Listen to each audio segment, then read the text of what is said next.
está con nosotros hoy día, porque está en Santiago, Jorge Díaz, el gobernador de Arica y Parinacota, y tenemos un tema tremendamente central en torno a las fronteras en el norte, particularmente en el norte, en torno a la migración. Pero más allá de eso, también es un gobernador muy joven y un gobernador, como todos los gobernadores, muy reciente, que de pronto no hemos conversado demasiado, Jorge, con los gobernadores sobre esta nueva institución que se acaba de crear por primera vez con votos de ciudadanos, y básicamente se escogieron, se instalaron, y bueno, ¿qué más se sabe de los poderes, facultades y las cosas que están haciendo los gobernadores? Gracias por estar acá. Muchas gracias, Fernando, y bueno, desde luego enviar un saludo a todos Arica y Parinacota, que siempre ve este programa cada vez que se sintoniza este canal.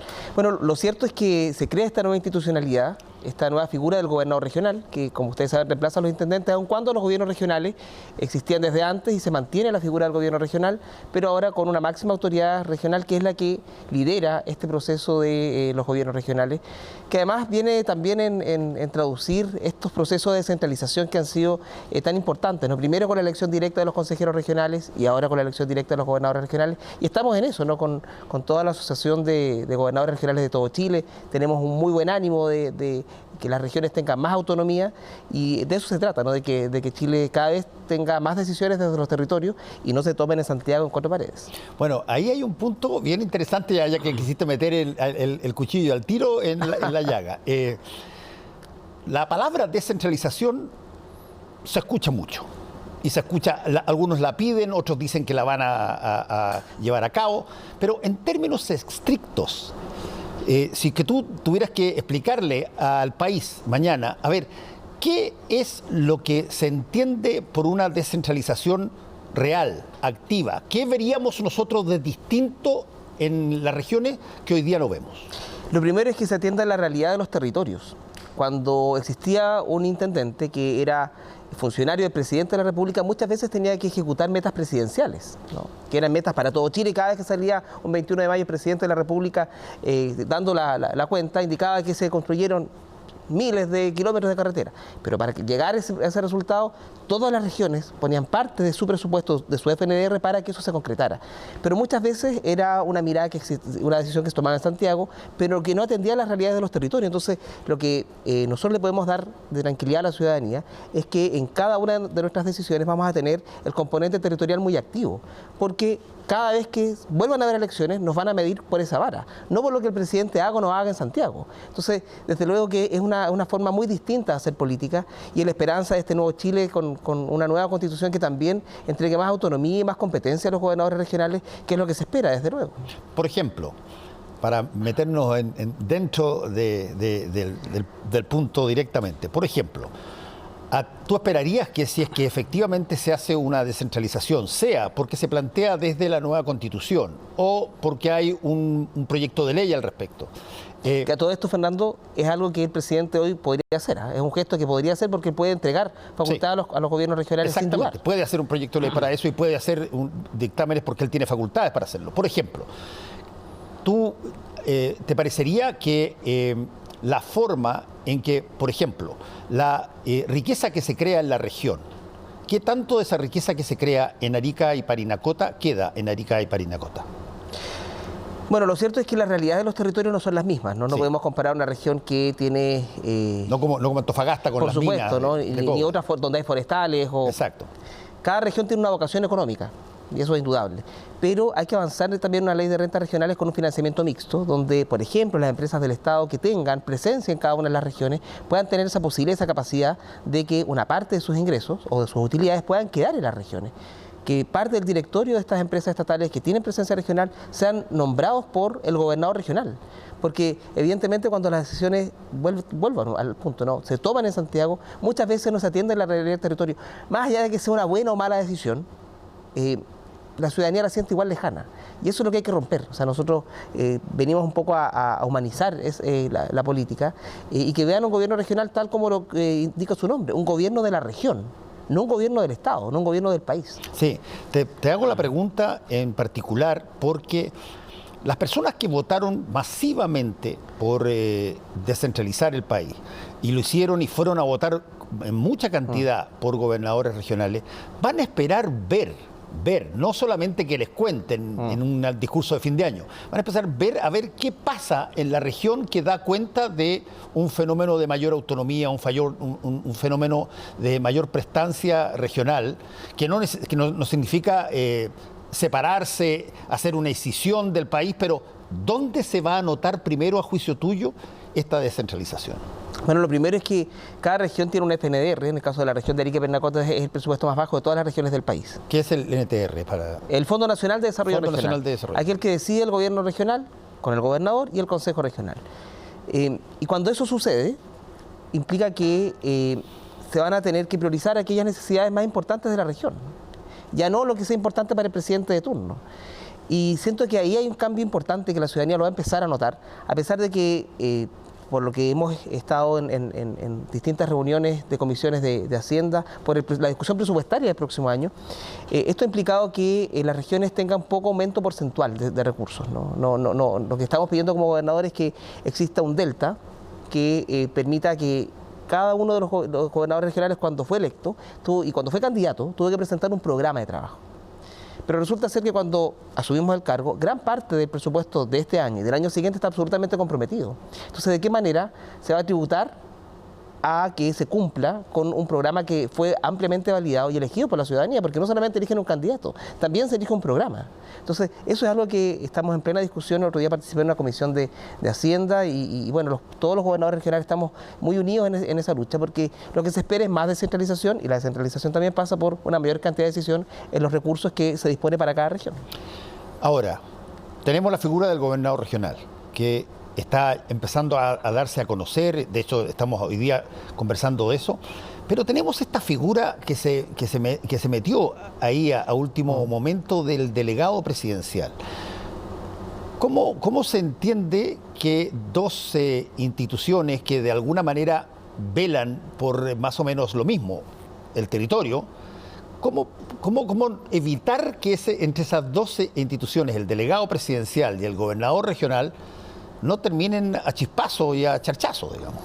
Bueno, ha sido una realidad que ha variado en cada región. Ahí uno tiene que ser bien honesto en ese sentido. Hay veces que ha sido una relación más cordial, otras veces más tensa, depende de cada decisión que se vaya tomando. Pero lo cierto es que incluso varios candidatos presidenciales, a lo menos dos que yo recuerde, han manifestado que es propicio eliminar la figura del delegado presidencial y cambiarla por un seremi, casi como un seremi de interior, ¿no?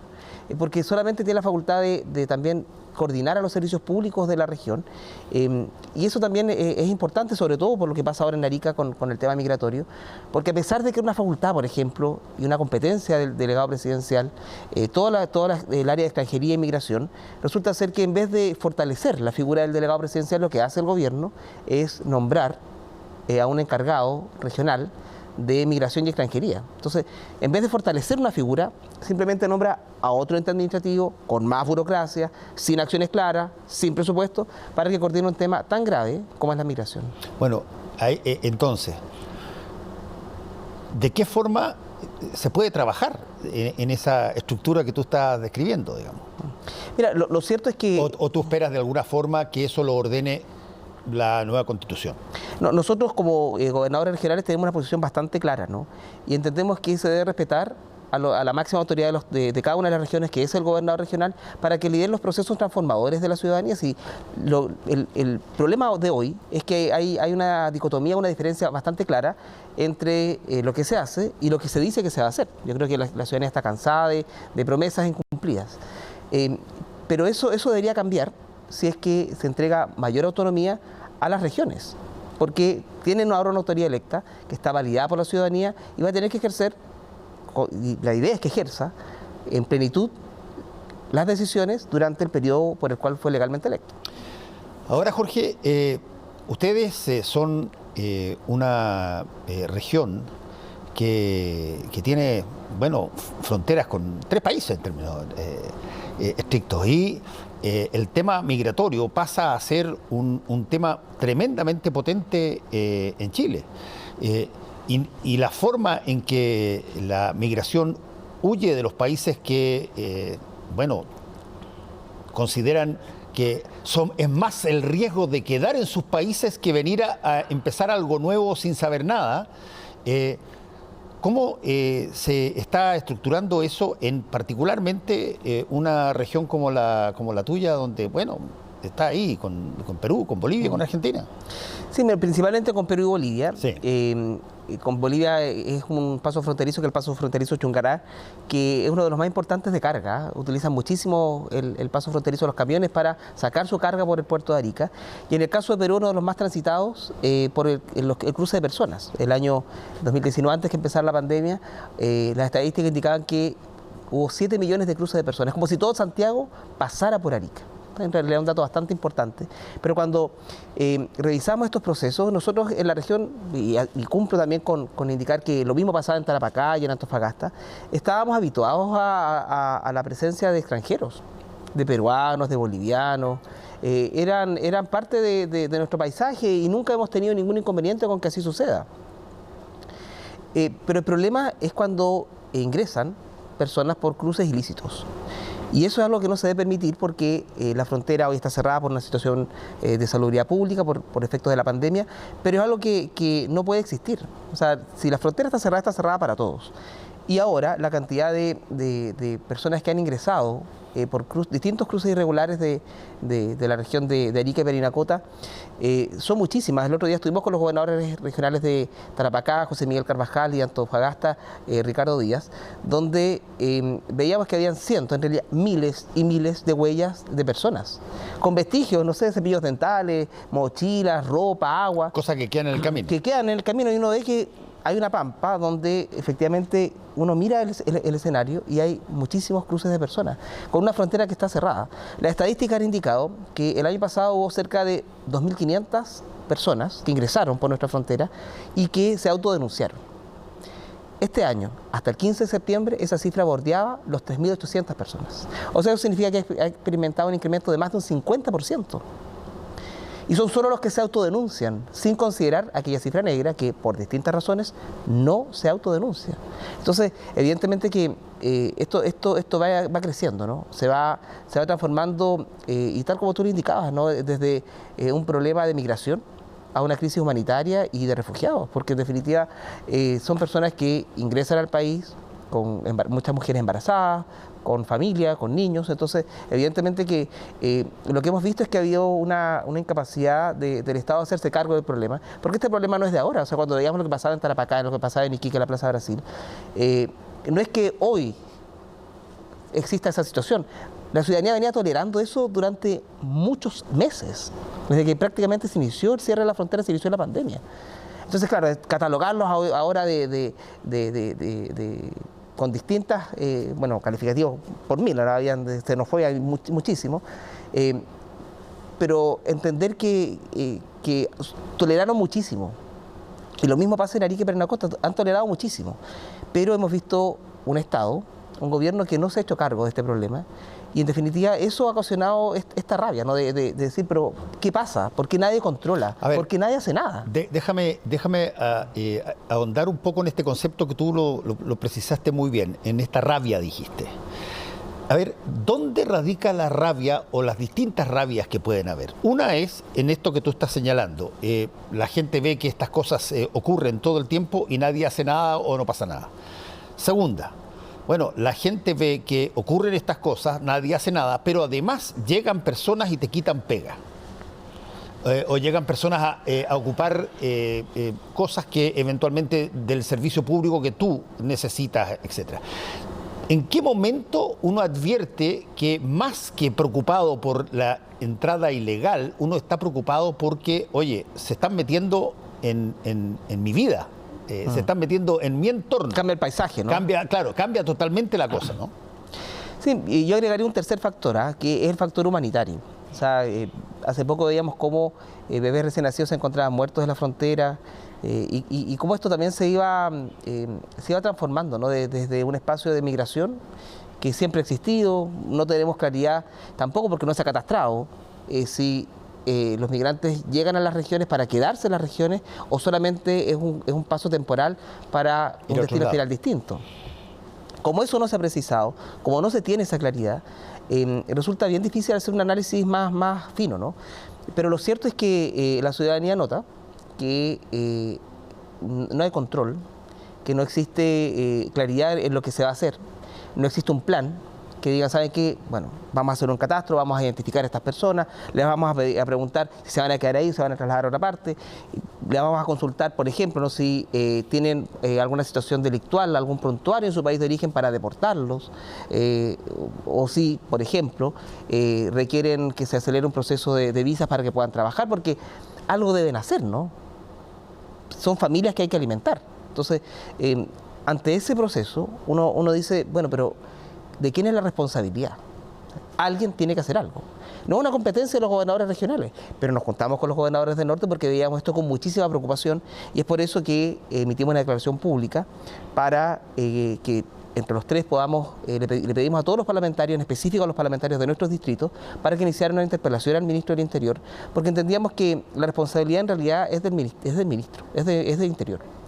Y si esta responsabilidad además permea por quizás ocultamiento o cualquier otro factor de los delegados presidenciales de no transparentar datos, decir, ¿sabe qué? Esto está pasando en mi región. Hagámonos cargo, ¿qué vamos a hacer? En definitiva, es algo que preocupa muchísimo, porque tenemos que tener una mirada de no tan solo ver lo que pasa en cada una de nuestras comunas, supera una capacidad comunal.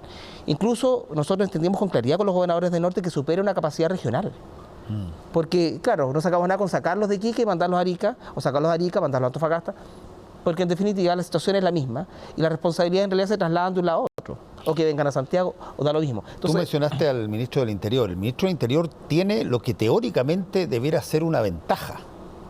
Él fue durante mucho tiempo alcalde y fue además alcalde de Estación Central, que fue una de las comunas de Santiago probablemente con mayor cantidad de inmigrantes haitianos, haitianos y también de otras nacionalidades que ocupaban los colegios. Y él, además, yo lo entrevisté muchas veces a Rodrigo Delgado, era panelista de un programa de fútbol en La Barra, y él decía, pero con un orgullo brutal, de que se sentía muy orgulloso de tener a la mayor cantidad de inmigrantes acá y que ocupaban todas las facilidades, cosa que tú ves hoy día que da la sensación de que ha cambiado las cosas. Cuando a ti te empiezan a quemar las pertenencias de los migrantes en el norte, esa es una situación, pero lo más cercana a una muestra pero de la xenofobia más brutal, digamos, porque esas personas, yo insisto, se alejaron de sus países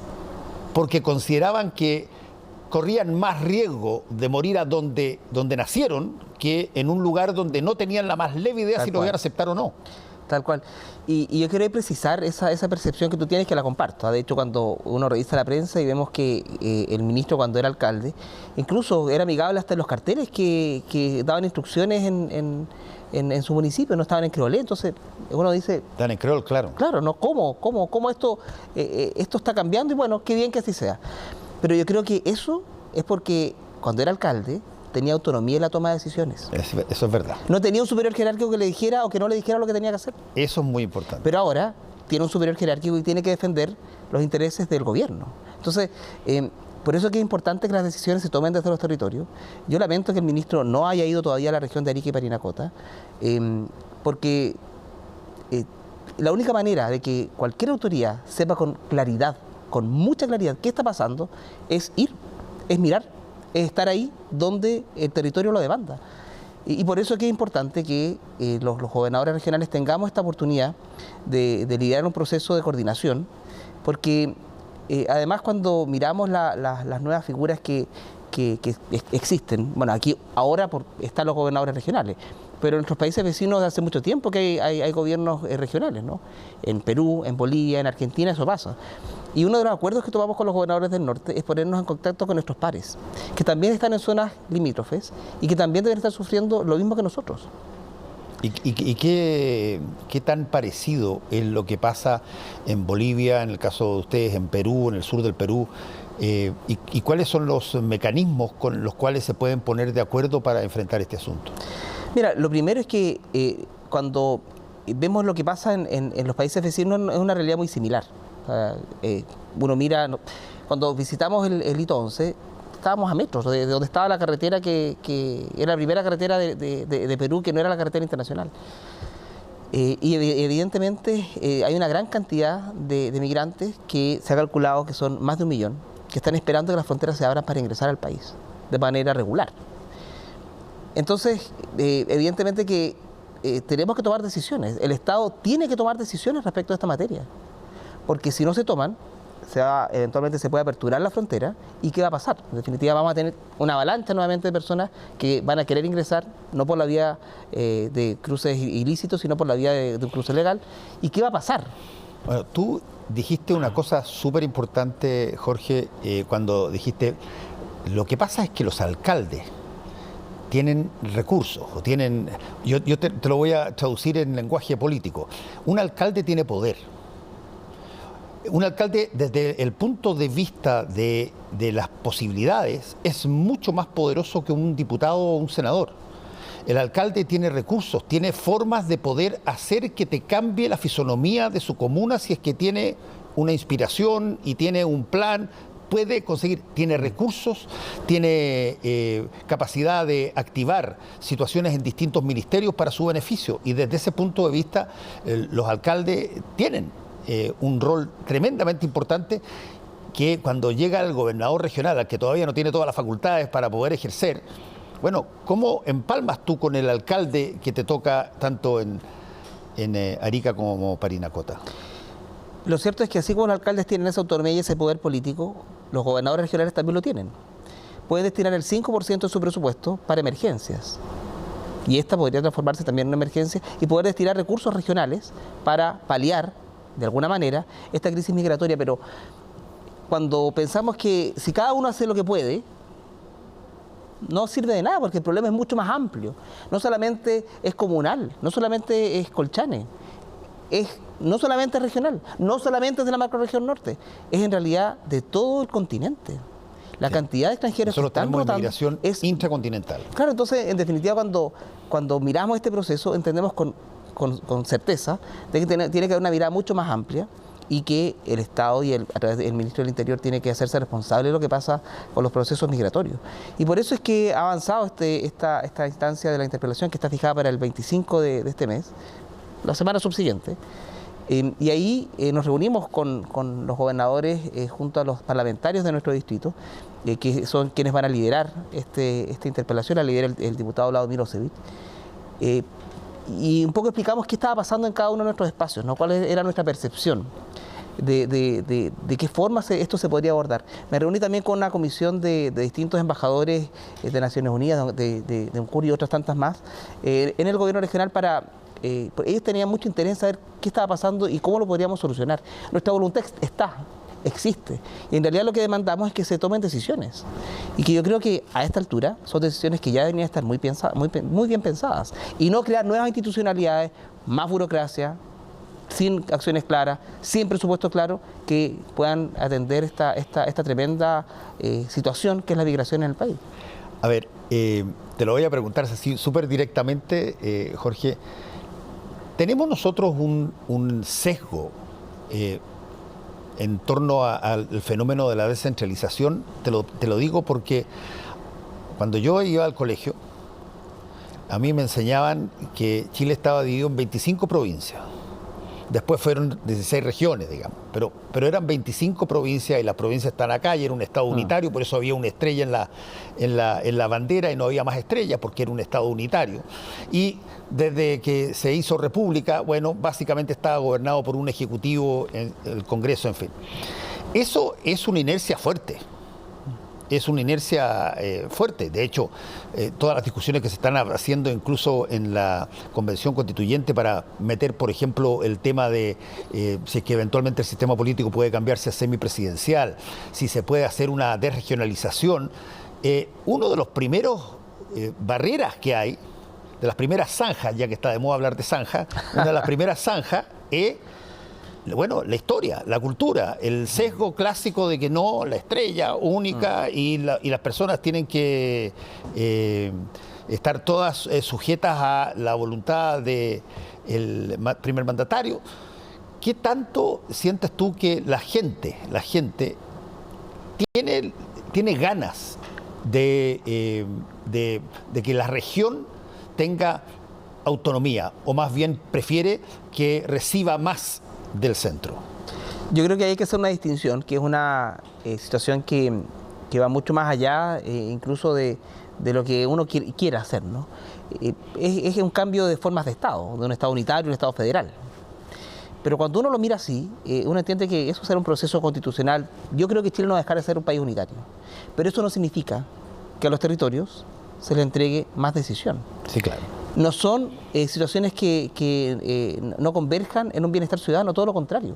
Así que mejor que las decisiones se tomen en los mismos territorios. Ahora, evidentemente, que van a haber políticas públicas nacionales, ¿no? No podría una región crear un quinto medio.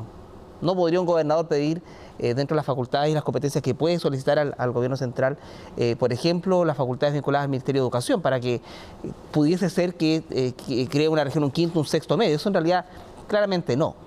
Pero hay otros servicios públicos, hay otras facultades, hay otras competencias que sí tienen un componente territorial, y eso es lo que nosotros estamos empeñados en que se entreguen a las regiones.